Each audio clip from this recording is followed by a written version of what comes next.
जब किसी बाइक के डिजिटल मीटर की डिस्प्ले फेड हो जाए यानी फीकी पड़ जाए, ऐसी स्थिति में उसे कैसे रिपेयर किया जाता है को हम इस वीडियो के माध्यम से सीखने वाले हैं। क्योंकि आपको रिपेयर करने के लिए इसे बाइक से निकालना होगा, तो यहाँ पर इसके कनेक्टर में किस तरीके से आपको पॉजिटिव नेगेटिव के कनेक्शन देने हैं, इनको भी मैं अभी आपको आगे बताऊंगा। मैं ये जो पिंस मैंने कनेक्ट की थी टेस्टिंग के लिए, इन्हें मैं निकाल देता हूँ। क्योंकि हमें मीटर अब खोलना है, तो यहाँ पर आप देखेंगे काफ़ी सारे स्क्रूज यहाँ पर लगे हैं जिन्हें हमें अनस्क्रू करना होगा। यहाँ पर मैं आपको बताना चाहूँगा कि अगर किसी बाइक का मीटर का डिस्प्ले जो है वो फेड हो रहा है, तो उसके दो मुख्य रीजन हो सकते हैं। पहला रीजन पोलराइजर फिल्म का बर्न हो जाना और दूसरा रीजन कैपेसिटर से रिलेटेड है। क्योंकि हमने सभी स्क्रू अनस्क्रू कर दिए हैं, तो अब हम इसे खोल देते हैं। आप देखेंगे इस तरीके से मैंने मीटर की हाउसिंग के दोनों ही पार्ट अलग कर दिए हैं। यहाँ पर मीटर की पीसीबी और साथ ही आप डायलर भी देख पाएंगे। तो ये जो हाउसिंग है इसे मैं अलग रख देता हूँ। किसी भी बाइक के मीटर को रिपेयर करने के लिए हमें उसके कनेक्टर पर किस तरीके से सप्लाई देनी है कि मीटर ऑन हो, ये जानना बेहद ज़रूरी है। क्योंकि ये मीटर CBZ एक्सट्रीम का है, तो इसके कनेक्टर्स की पिन आउट्स आप देख पाएंगे। अपर रो में लास्ट पिन नेगेटिव है और लोअर रो में सेकेंड और लास्ट पिन 12 वोल्ट पॉजिटिव है। अब हम कनेक्टर पर सप्लाई देते हैं, तो हमें 3 पिनों पे सप्लाई देनी है। 2 पिन पे पॉजिटिव 12 वोल्ट देनी है। यहाँ पर आप देखेंगे लोअर रो में जो सेकंड पिन है और जो हमारी लास्ट वाली पिन है, तो इस पे हमने 12 वोल्ट पॉजिटिव दे दिया है। और इसी तरह से अपर रो की लास्ट पिन पे हमें निगेटिव प्रोब जोड़नी है, तो इस तरह से मैंने निगेटिव की भी सप्लाई दे दी है। और अब मैं यहाँ पर आपको डिस्प्ले जो है वो दिखाता हूँ। मैं इसे ऑन करता हूँ, आप देखेंगे कि हमारा मीटर जो है ये ऑन हो गया है। डिस्प्ले फेड है। यहाँ पर कैमरे में तो हल्की सी डिस्प्ले में डिजिट्स दिख रही हैं, लेकिन जब बाइक चलाई जाती थी ऐसी स्थिति में डिजिट्स बिल्कुल भी नहीं दिखती थी। चलिए अब मैं डायलर के ये स्क्रूज जो हैं इनको खोलकर डायलर को निकालता हूँ। यहाँ पर पहले हमें सप्लाई जो है उसे हटाना होगा इस तरह से। अब यहाँ पर हम स्क्रू ड्राइवर की सहायता से ये जो स्क्रू हैं इनको अनस्क्रू कर लेते हैं। तो मैंने ये स्क्रू अनस्क्रू कर दिए हैं। इन स्क्रूज़ को हम अलग कर देते हैं। अब हम स्क्रू ड्राइवर की सहायता से यहाँ पर 2 स्क्रू और लगे हैं, इन्हें खोलते हैं। तो ये स्क्रू जो है बिल्कुल लूज़ हैं, यानी स्क्रू जहाँ पर कसे हैं वहाँ की प्लास्टिक जो है वो टूट गई है। आप देख पाएंगे डायलर हिल रहा है। अब हम इसकी निडल्स जो हैं इन्हें निकालेंगे। तो पहले ये निडल निकालते हैं। आप देखेंगे बड़ी आसानी से निडल जो है निकल गई है। ये निडल जो है ये काफ़ी टाइट लग रही है, तो हम सावधानीपूर्वक इसे भी निकालेंगे। आप देखेंगे काफ़ी प्रेशर अप्लाई करना पड़ा, तब ये निडल जो है पूरी अंदर से साफ्ट के साथ ही बाहर आ गई है। खैर इससे कोई प्रॉब्लम नहीं होगी, हम इसे पहले की तरह लगा पाएंगे। अब मैं डायलर जो है उसे निकाल देता हूँ। यहाँ पर डायलर जो है हमने निकाल दिया है। यहाँ पर आप देखेंगे ये प्लास्टिक के पार्ट जो हैं ये अंदर टूटे पड़े हैं, जिनमें स्क्रू जो है वो टाइट होते हैं, इसीलिए डायलर के स्क्रू हमें नहीं खोलने पड़े। अब मैं फेडेड डिस्प्ले का रीज़न आपको दिखाता हूँ। यहाँ पर एक मार्क आप देखेंगे, एक सर्किल ऐसा बना हुआ है आउटर साइड में, तो ये बर्न मार्क की तरह दिख रहा है। यहाँ पर मैं इसे खोलता हूँ, आप देखेंगे यहाँ पर कुछ स्क्रू हैं, इन स्क्रूज़ को हमें पहले खोलना होगा। मैं इन दोनों स्क्रू को अनस्क्रू कर देता हूँ और इन्हें हम निकाल देते हैं, जिससे कि हम अपर साइड का जो प्लास्टिक पार्ट है इसे निकाल पाएंगे। मैं इसे अलग रख देता हूँ। अब हमें इसकी जो डिस्प्ले है उसे निकालना है। यहाँ पर ये अपर साइड में मेटल का प्रोटेक्शन कवर है और ये पीसीबी के साथ इस तरह से लॉक है, तो इसे अभी हम निकालेंगे। लेकिन मैं एक बार इसे पहले आपको फिर से टेस्ट करा देता हूँ। यहाँ पर मैं इसे सप्लाई देता हूँ। डिस्प्ले हमारी अभी काम कर रही है लेकिन फेड है। चलिए मैं इन लॉक्स को अनलॉक करता हूं। तो हमें प्लायर की ज़रूरत पड़ेगी। इस तरह के प्लायर से आप इसके लॉक जो हैं उन्हें सीधा कर देंगे, तो ये जो है पीसीबी से आसानी से बाहर आ जाएंगे। तो जो प्रोटेक्शन कवर है डिस्प्ले के लिए मेटल का, इससे अब हम निकाल पाएंगे इस तरह से। इसमें डिस्प्ले भी साथ में अटैच है, तो हम डिस्प्ले को अलग कर लेते हैं। और यहाँ पर आपको अब बर्न मार्क बिल्कुल क्लियर दिख रहा होगा। तो पोलराइज़र जो है वो बर्न हो जाता है, ऐसी स्थिति में डिस्प्ले फेड हो जाती है। लेकिन अगर पोलराइज़र बर्न नहीं हुआ है तो ऐसी स्थिति में पीसीबी में लगे हुए कुछ कैपेसिटर जो हैं वो डिस्प्ले फेड होने का रीज़न होते हैं। चलिए अब हम इस डिस्प्ले यूनिट को खोलते हैं। यहाँ पर आप देखेंगे डिस्प्ले को हमने रिफ्लेक्टर से अलग कर दिया है। रिफ्लेक्टर ठीक है, रिफ्लेक्टर को हम अलग रख देते हैं। अब आप यहाँ पर देखेंगे ये एक कंडक्टिव रबर पैड है, इसे जेब्रा कनेक्टर भी कहते हैं। इससे ही पीसीबी से डिस्प्ले में पावर जो है वो दी जाती है, जिससे डिस्प्ले वर्क करती है। यहाँ पर मैं पीसीबी में पैड्स आपको दिखाता हूँ। इन पैड्स के द्वारा डिस्प्ले में जेब्रा कनेक्टर के द्वारा ही सप्लाई जो है वो दी जाती है। यहाँ पर ट्रैक्स हैं, तो ये जो डिस्प्ले है इसमें जो पोलराइज़र है वो बर्न हुआ है। 2 पोलराइज़र सीट लगती हैं, एक फ्रंट में और एक बैक में। जो बैक की पोलराइज़र सीट है मोस्टली वही ख़राब होती है। पीसीबी का कनेक्शन जो है उसे हम हटा देते हैं और पीसीबी को अलग रख देते हैं। अब हम यहाँ पर जो इसकी बैक साइड की पोलराइज़र सीट है उसे निकालेंगे। यहाँ पर आपको बहुत ही सावधानीपूर्वक ये जो पोलराइज़र सीट है इसे निकालना है। मैं यहाँ पर ओपनिंग टूल की मदद से इसे निकालने का प्रयास कर रहा हूँ। यहाँ पर आप देखेंगे ये इस तरह से नहीं निकल पाई, तो अब हम यहाँ पर दूसरा टूल इस्तेमाल करेंगे। तो ये जो टूल है आप देखेंगे इसमें ब्लेड लगा हुआ है, तो आपको बहुत ही सावधानीपूर्वक ये काम करना है। यहाँ पर आप देखेंगे हल्के से साइड में आपको गैप बनाना है इस तरह से और उसे पलट देना है। आप देखेंगे इस तरह से गैप बना के फिल्म को ऊपर साइड पलट देंगे। फिर आप इस तरह से, चूँकि गैप बन गया है, आसानी से पोलराइज़र फिल्म को निकाल पाएंगे। यहाँ पर मैंने थोड़ा सा और गैप बना लिया है, आप देखेंगे। अब हम यहाँ पर IPA का यूज़ करेंगे। यहाँ पर नेल पॉलिश रिमूवर का भी यूज़ किया जा सकता है। हम IPA का यूज़ कर रहे हैं क्योंकि गैप बन गया है, गैप में ही हमें IPA को अप्लाई करना है। IPA ग्लू को डिज़ोल्व करता है, तो इस तरह से पोलराइज़र फिल्म जो है आप आसानी से निकाल पाएंगे। थोड़ी थोड़ी देर में आप IPA जो है उसे लगाते रहेंगे तो आसानी से ये पोलराइज़र फिल्म जो है आप निकाल पाएंगे। यहाँ पर अब आपको क्लियरली विजिबल हो रहा है, बर्न मार्क जो है ये क्लियर दिख रहा है। तो ये पोलराइज़र जो है चूँकि बर्न हो गया है तो हमें इसे रिप्लेस करना होगा, लेकिन उससे पहले आपको यहाँ पर ग्लू जो लगा हुआ है इसे निकालना होगा।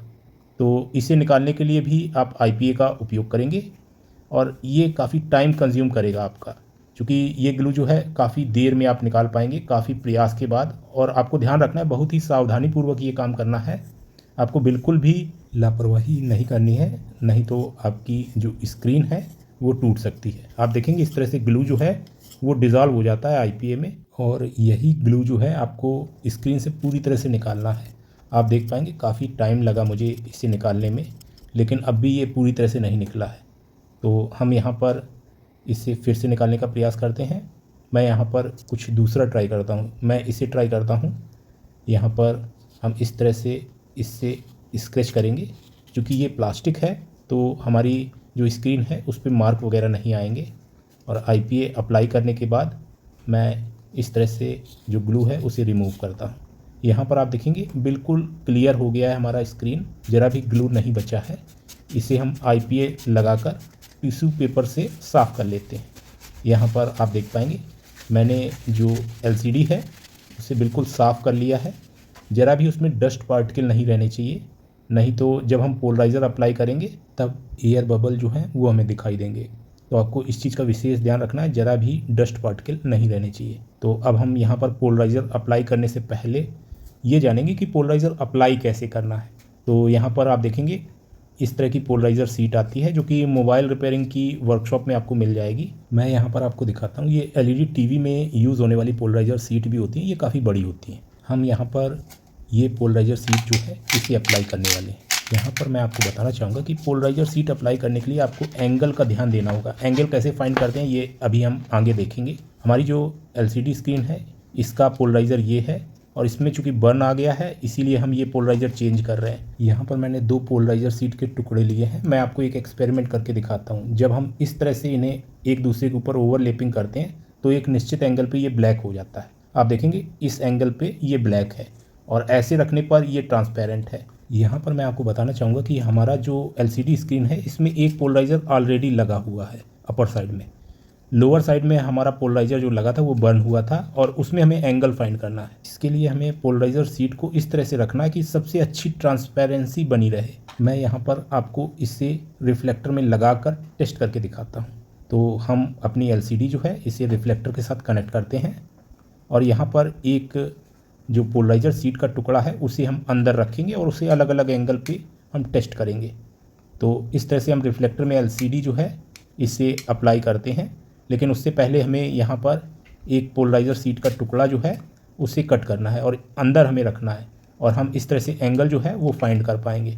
तो मैं आपको यहाँ पर सारा कुछ एक्सप्लेन इसलिए कर रहा हूँ कि आपके अंदर किसी तरह का कोई कन्फ्यूजन या डाउट ना रहे, आप आसानी से LCD डिस्प्ले जो है उसे रिपेयर कर पाएँ। तो आप देख पाएंगे कि मैं एंगल फाइंड करने के लिए इसका एक टुकड़ा जो है उसे कट करता हूँ। हम यहाँ पर कैंची की सहायता से पोलराइज़र सीट का एक टुकड़ा कट कर लेते हैं और अब इसे हम अपनी LCD के बैक साइड में जहाँ पर रिफ्लेक्टर लगा है वहाँ पर रखते हैं। अलग अलग डायरेक्शन में हम रख कर टेस्टिंग जो है वो करेंगे। तो इस स्थिति में ट्रांसपेरेंसी बिल्कुल अच्छी है और हम ये जेब्रा कनेक्टर लगा देते हैं और इसे हम अपनी पीसीबी के साथ कनेक्ट करते हैं। यहाँ पर मैं आपको टेस्ट करके अब दिखाता हूँ। आप देखेंगे इस तरह से मैं पीसीबी के साथ इसे कनेक्ट करता हूँ और पीसीबी को पावर देता हूँ। तो इस समय डिजिट्स जो हैं वो किस तरह से हमें दिखाई देंगे आप देख पाएंगे। चूँकि मैंने आपको पिन आउट्स पहले ही बता दी थी, तो उसी तरह से हम कनेक्टर पे सप्लाई देते हैं और इसके बाद एलसीडी स्क्रीन की डिजिट्स जो हैं उनको देखते हैं। आप देखेंगे जिस एरिया में हमने पोलराइजर सीट का टुकड़ा लगाया उसी एरिया में हमें डिजिट दिख रहे हैं और वो भी क्लियर। तो यही एंगल जो है हमें सिलेक्ट करना है। लेकिन मैं अभी आपको थोड़ा सा और टेस्ट करके दिखाता हूँ। हम पोलराइजर सीट जो है उसको अलग अलग एंगल में रख के देखते हैं। अभी मैंने इस एंगल में रखा और मैं इस एंगल में आपको टेस्टिंग करके दिखाता हूँ। यहाँ पर आप देखेंगे कि डिजिट वाला एरिया ट्रांसपेरेंट है, बाकी ब्लैक हो गया है। यहाँ पर जो एलईडीज़ हैं उनका रिफ्लेक्शन जो है वो अब हमें डिजिट में दिख रहा है। तो इस तरह से अब हम दूसरा एंगल सेलेक्ट करते हैं। हमें अब पोलराइजर सीट को फिर से रोटेट करना है और इस डायरेक्शन में रखने के बाद अब डिजिट्स को देखते हैं। तो यहाँ पर आप देखेंगे कि अब ये डार्क डिजिट भी आ रही है और डार्क हमारा बैकग्राउंड भी हो गया है। तो ये भी व्यू जो है वो अच्छा नहीं है, क्लियर डिजिट हमें नहीं विजुअल होंगी।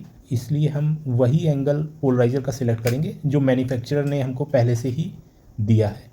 यहाँ पर आप देखेंगे पोलराइजर सीट का टुकड़ा जो है मैं इस तरह से रोटेट करता हूँ और एलसीडी स्क्रीन में आप देखेंगे कि बेस्ट व्यू जो है वो हमें किस एंगल पर मिल रहा है। यहाँ पर ये एंगल बेस्ट है। तो बस ऐसा ही व्यू हमको रखना है और मैं इसे फिर से आपको एक बार टेस्ट करा देता हूँ। यहाँ पर मैं इस तरह से एलसीडी स्क्रीन को कनेक्ट करता हूँ और आप देखेंगे इसमें जो डिस्प्ले के नंबर्स हैं वो क्लियर विजुअल हो रहे हैं।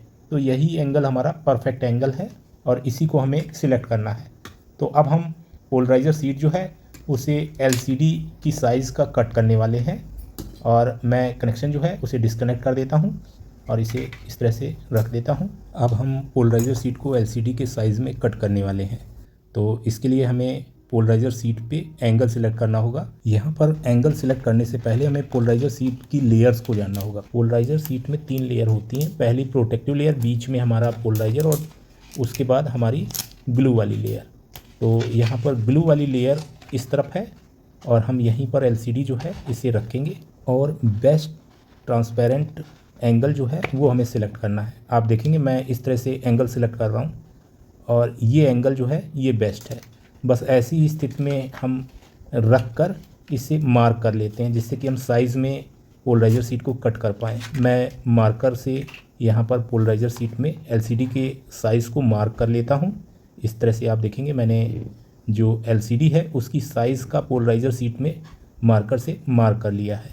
अब हम यहाँ पर कैंची की सहायता से इसे कट कर लेते हैं। यहाँ पर आप देखेंगे मैंने कैंची की सहायता से पोलराइजर सीट को एलसीडी की साइज़ में इस तरह से कट कर लिया है। अब हम यहाँ पर इस पोलराइजर को एलसीडी पर अप्लाई करने वाले हैं। तो आपको इस तरह से आप देखेंगे, पहले आपको साइज़ को दोबारा से एक बार कंफर्म कर लेना है। फिर ग्लू साइड आपको देखनी है कि कौन सी साइड ग्लू वाली है और उसे एलसीडी के साथ फिर से एक बार हम एंगल को कंफर्म करके और पोलराइज़र को एलसीडी पर अप्लाई कर देंगे। ये अप्लाई करना बिल्कुल ऐसे है जैसे हम फ़ोन पर टेम्पर्ड ग्लास लगाते हैं। टेम्पर्ड ग्लास की जगह आपने प्लास्टिक वाला प्रोटेक्टिव लेयर भी फ़ोन पर लगाया होगा, बिल्कुल वैसे ही इसे अप्लाई करना है। हमें ग्लू साइड की लेयर हटानी है और इसे एलसीडी स्क्रीन को अच्छे से कंफर्म कर लेना है कि बिल्कुल भी डस्ट पार्टिकल ना रहे और उसके बाद इसे अप्लाई कर देना है। चलिए मैं इस पोलराइज़र को जल्दी से एलसीडी पर अप्लाई कर देता हूँ और आपको दिखाता हूँ कि किस तरीके से हमारा पोलराइज़र जो है वो दिखेगा। क्योंकि पोलराइज़र हमारा अप्लाई हो चुका है तो यहाँ पर जो एक्स्ट्रा बाहर निकला हुआ है इसे हमें फिनिश करना होगा। तो कटिंग टूल की सहायता से हम इस तरह से सावधानीपूर्वक इसे फिनिश कर लेते हैं। जैसा कि आप देख पा रहे हैं अच्छे से फिनिश हो जाएगा तो ये हमारे रिफ्लेक्टर पर आसानी से सेट हो जाएगा। क्योंकि जहाँ पर रिफ्लेक्टर में एलसीडी लगती है वहाँ पर बिल्कुल भी गैप नहीं होता है, बिल्कुल प्रिसाइज होता है। तो हमें बिल्कुल अच्छे से फिनिश कर लेना है और जब फिनिश हो जाए उसके बाद ही हमें इसकी प्रोटेक्टिव लेयर जो है इसे निकालना होगा। ये आप देखेंगे प्रोटेक्टिव लेयर जो है इसे हमने हटा दिया है।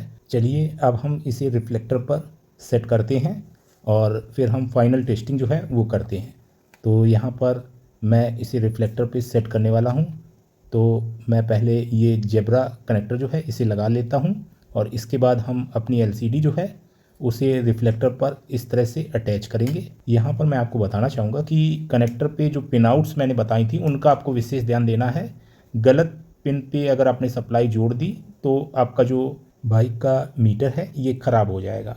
यहाँ पर आप देखेंगे मैंने सप्लाई को कनेक्ट कर दिया है और नंबर्स जो हैं वो बिल्कुल अच्छे से डिस्प्ले हो रहे हैं, बिल्कुल क्लियर डिस्प्ले हमें दिख रहा है। यहाँ पर आप देखेंगे कि डिस्प्ले का जो फॉल्ट था उससे हमने रिपेयर कर लिया है, लेकिन अभी इसको असेंबल करना है फिर से।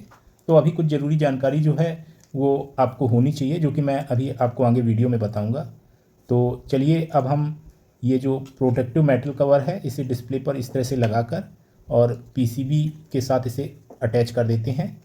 यहाँ पर आप देखेंगे कि मैं इस तरह से इसे पीसीबी पर पहले की तरह जो इसमें कट्स बने हैं वहीं पर इसके लॉक जो हैं उनको सेट करके और प्रेस करके रखूँगा और बैक साइड से लॉक को फिर से लॉक कर दूँगा। तो यहाँ पर हम फिर से प्लायर का यूज़ करेंगे और ये सारे लॉक्स जो हैं इन्हें लॉक कर देंगे।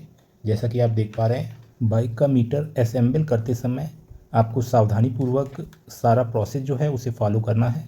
क्योंकि डिस्प्ले को हमने पीसीबी के साथ कनेक्ट कर दिया है, तो यहाँ पर अब हम एक बार फिर से इसे टेस्ट करते हैं। आप देखेंगे हमारी जो डिस्प्ले है वो ब्रांड न्यू की तरह काम कर रही है और अच्छे से नंबर्स जो हैं वो डिस्प्ले हो रहे हैं। चलिए अब हम आगे की असेंबलिंग जो है वो करते हैं। सबसे पहले हमें यहाँ पर कनेक्शन जो है उन्हें हटाना होगा। इस तरह से हमने कनेक्शन जो है उन्हें हटा दिया है। अब हम यहाँ पर डायलर का जो प्लास्टिक का पार्ट है जिसमें डायलर कनेक्ट होता है इसे पहले असेंबल करेंगे। यहाँ पर इस तरह से इसे रखने के बाद इसमें 2 स्क्रू जो हैं उनको लगाना होगा। जैसा कि आप देख पा रहे हैं मैंने इन स्क्रूज़ को लगा दिया है और अब हम यहाँ पर डायलर जो है उसे लगाएंगे। डायलर पर 4 स्क्रू लगते हैं, 2 तो पहले से ही लगे हैं, वहाँ पर लग नहीं सकते हैं, तो ये दोनों स्क्रू जो हैं इन्हें हम जल्दी से लगा देते हैं और इसके बाद निडल जो है वो हम लगाएंगे। क्योंकि फ्यूल टैंक वाली निडल जो है वो शाफ्ट के साथ ही बाहर आ गई थी, इससे कोई प्रॉब्लम नहीं है, आप इसे पहले की तरह ही लगा पाएंगे। अब यहाँ पर अलाइनमेंट करना है, तो पहले आप इसे पुश कर देंगे नीचे को, इसके बाद इसका अलाइनमेंट करेंगे। फ्यूल इंडिकेटर का फुल F जहाँ पर लिखा है वहाँ तक आपको निडल को ले जाना है, क्योंकि वहाँ तक ये लॉक होनी चाहिए। अच्छा, ये आगे तक भी निकल सकती है, लेकिन आपको इस तरह से अलाइनमेंट करना है। बैक करके फिर से अलाइनमेंट कर सकते हैं। यहाँ पर अब हम RPM का अलाइनमेंट करेंगे, तो इसे हम 11 के थोड़ा सा ऊपर रखेंगे इस तरह से, और ये 0 तक आ जाए, 0 से थोड़ा सा पहले तक। तो इस तरह से इसका अलाइनमेंट हो गया है। तो निडल्स का हमने अलाइनमेंट कर दिया है। अब इसके बाद आगे का असेंबलिंग प्रोसेस बिल्कुल सिंपल है और इस तरह से हमने अपना मीटर जो है उसे आप देख पाएंगे असेंबल कर दिया है। अब हम इसकी फ़ाइनल टेस्टिंग करते हैं। तो पिन आउट्स का आपको विशेष ध्यान देना है। नीचे की रो की सेकंड पिन पे आपको पॉजिटिव देना है और लास्ट पिन पे पॉजिटिव देना है, और ऊपर की जो रो है उसकी लास्ट पिन पे निगेटिव आपको कनेक्ट करना है। ये निगेटिव है और ऊपर की लास्ट पिन पे हमने इसे कनेक्ट किया है। अब हम यहाँ पर 12 वोल्ट की सप्लाई से इसे टेस्ट करते हैं। तो यहाँ पर इस तरह से हम मीटर को रख लेते हैं और 12 वोल्ट की सप्लाई के साथ कनेक्ट करते हैं। यहाँ पर आप देखेंगे कि जैसे ही हमने 12 वोल्ट की सप्लाई के साथ मीटर को कनेक्ट किया, ये परफेक्टली वर्क कर रहा है और इस तरह से आप बाइक के मीटर की फैट डिस्प्ले को रिपेयर कर सकते हैं। उम्मीद करता हूँ ये वीडियो आपके लिए हेल्पफुल रहेगा। आज के वीडियो में इतना ही। Thanks for watching. Have a nice day.